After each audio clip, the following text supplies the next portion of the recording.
Hello दोस्तों, नमस्कार। मैं धीमाराम धीमा स्टडी प्लेटफॉर्म पर आप सभी का हार्दिक स्वागत है। तो हम चलते हैं हिंदी के कुछ महत्वपूर्ण प्रश्नों की ओर। तो आपकी स्क्रीन पर ये हेलो दोस्तों, नमस्कार। मैं आपके सामने हिंदी से संबंधित कुछ प्रश्न लेकर आया हूँ। तो आपकी स्क्रीन पर पहला प्रश्न है कि किन व्यंजनों को अर्धस्वर कहा जाता है। प्रश्न क्या कह रहा है कि किन स्वरों को अर्धस्वर कहा जाता है। तो आपके सामने ऑप्शन चार है। पहला है न और ढणे, और दूसरा ऑप्शन है से और से, ऑप्शन 3 नंबर है वे और ये, और इनमें से कोई नहीं। तो सही आंसर क्या होगा आप कमेंट करके ज़रूर बताइए।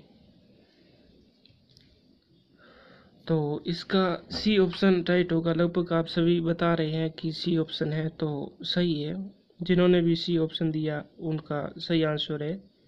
और चलते हैं अगले प्रश्न की ओर। प्रश्न संख्या 2, सही वर्तनी चुनें। अर्थगत, अंतर्गत, अंतर्गत या उपरोक्त में से कोई नहीं। तो ये कह रहा है कि जो सही वर्तनी कौन सा शब्द होगा। तो आपको सही वर्तनी देखना है। तो ऑप्शन आपके सामने 4 है, तो आप सही देख के बताइए। तो इसका सी ऑप्शन राइट होगा, और ये जो 3 ऑप्शन है ये सही नहीं है, और सी ऑप्शन यानी अंतर्गत ये राइट आंसर होगा। चलते हैं अगले प्रश्न की ओर। कौन सा शब्द स्त्रीलिंग नहीं है। पानी, बाल्टी, चूड़ी, इमली। तो इसका सही आंसर क्या होगा। स्त्रीलिंग नहीं है तो क्या होगा, पुल्लिंग। तो इसका ए ऑप्शन राइट होगा। चलते हैं अगले प्रश्न की ओर। प्रश्न संख्या 4, इनमें से द्वंद्व समास का उदाहरण है। पीताम्बर, नेत्रीन, चौराया, रुपया या पैसा। तो आप सोच समझ कर आंसर बताइए। क्या सही आंसर होगा वो कमेंट करके बताइए। क्या लगता है आपको कि ये आंसर सही होगा। तो इसका डी ऑप्शन राइट होगा, यानी रुपया और पैसा। रुपया और पैसा। चलते हैं अगले प्रश्न की ओर। प्रश्न संख्या 5, फेरी वाला, मिठाई, लगाओ, इन शब्दों में प्रयोग हुआ है।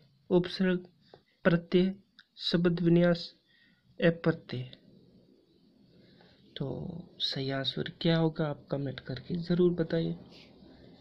तो इसका बी ऑप्शन राइट होगा, यानी प्रत्यय का प्रयोग होगा। यानी पीछे कैसे फेरी वाला, इसका आला फेरी वाला, मिठाई यानी आई, लगाओ तो आओ। समझ गए होगे आप। चलते हैं अगले प्रश्न की ओर। प्रश्न संख्या 6, अर्थ के विचार से संज्ञा कितने प्रकार की होती है। जो अर्थ के विचार से संज्ञा कितने प्रकार की होती है। तो पहला है 4, दूसरा है 5, तीसरा है 6, चौथा है 7। तो इसका सही आंसर क्या होगा आप जरूर कमेंट बॉक्स के अंदर बताइए। तो इसका बी ऑप्शन राइट होगा, यानी 5। जो अर्थ के विचार से जो संज्ञा है नहीं, वो 5 प्रकार की होती है। चलते हैं अगले प्रश्न की ओर।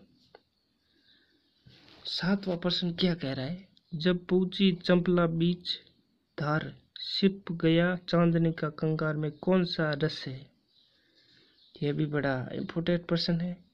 आपके सामने ऑप्शन 4 है।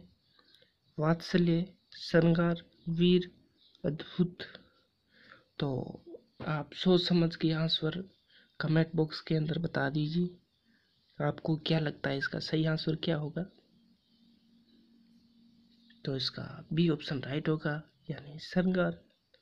चलते अगले प्रश्न की ओर। प्रश्न संख्या 8, मंत्री परिषद में निम्न में से कौन सा समास है। तत्पुरुष, द्वंद्व, दिगु, क्रमधारी। तो इसका भी सही आंसर क्या होगा आप कमेंट बॉक्स के अंदर ज़रूर बताइए। कि इसका आंसर ये होगा। तो इसका तत्पुरुष सही आंसर होगा, यानी ए ऑप्शन राइट है, यानी तत्पुरुष। तत्पुरुष। चलते हैं अगले प्रश्न की ओर। प्रश्न संख्या 9, निम्न में से कौन सा बहुब्री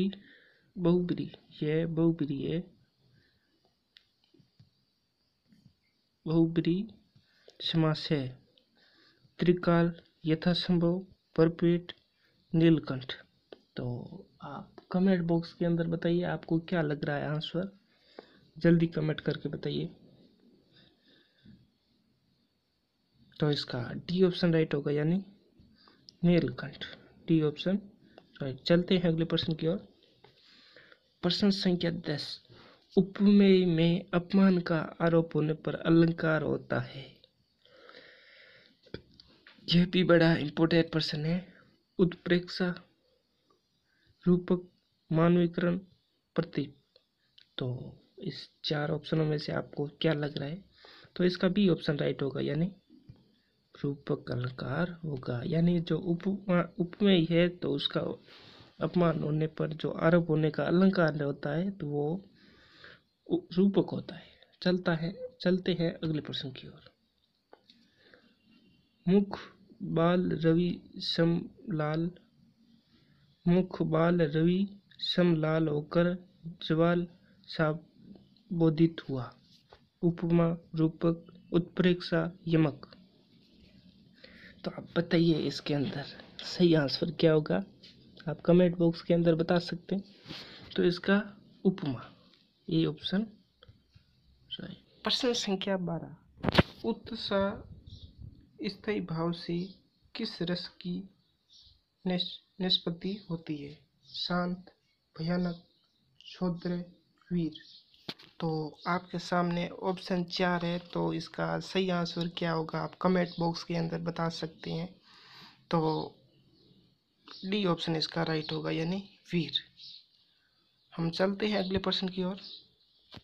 प्रश्न संख्या 13, ऋषु का विलोम शब्द कौन सा है? तो ऋतु, मुद्दु, वक्र, अथ। इसका सही आंसर क्या होगा आप कमेंट बॉक्स के अंदर जरूर बताइए। तो इसका सी ऑप्शन राइट होगा, यानी वक्र। प्रश्न संख्या 14, आंख लगना मुहावरे का सही अर्थ है? आसक्त होना, नींद आना, गहरी नींद में सोना, आंखों का चमक जाना। तो इसका सही आंसर क्या होगा आप कमेंट बॉक्स के अंदर बता सकते हैं हमें। तो लगभग आपके सामने बहुत महत्वपूर्ण प्रश्न है, फिर भी आप आंसर देने की कोशिश कीजिए। तो इस 14 प्रश्न का सही आंसर क्या होगा आप बताइए। तो इसका बी ऑप्शन राइट हो गया, यानी नींद आना। आंख लगना यानी नींद आना। चलते हैं अगले प्रश्न की ओर। यह हमारी क्लास का अंतिम प्रश्न है।